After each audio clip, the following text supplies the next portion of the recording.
বলছেন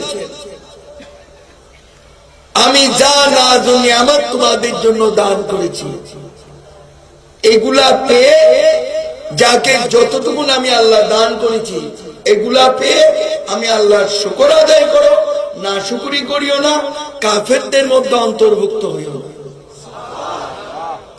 তোমরা আমি আল্লাহর এই নাজ ও নিয়ামত পেয়ে তোমরা আমি আল্লাহর শুকর আদায় করো, তোমরা আমি আল্লাহকে স্মরণ করো, তাহলে আমি আল্লাহ তোমাদের স্মরণ করব।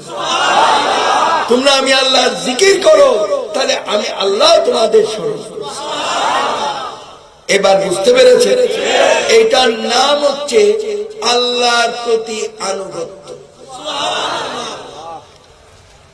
কথা বুঝতে পেরেছেন? আল্লাহ সৃষ্টিকর্তার প্রতি আনুগত্য।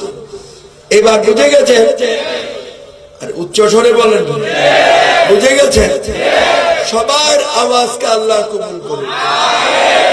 আল্লাহর উপর দৃঢ় ঈমান রাখার তৌফিক আল্লাহ সবাইকে দান করুন। আল্লাহর পরীক্ষার মধ্যে ফেল না করে পাশ করে আল্লাহ সবাইকে ঈমানদার মুসলমান হওয়ার তৌফিক দান করুন।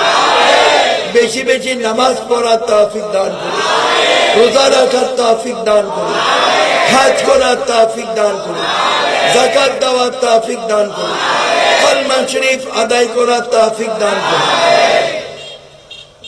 কোরআন সুন্নাহয় আরো হুকুম আহকাম আছে না? হুকুম আহকাম মতে চলার তৌফিক আল্লাহ সবাইকে দান করুন।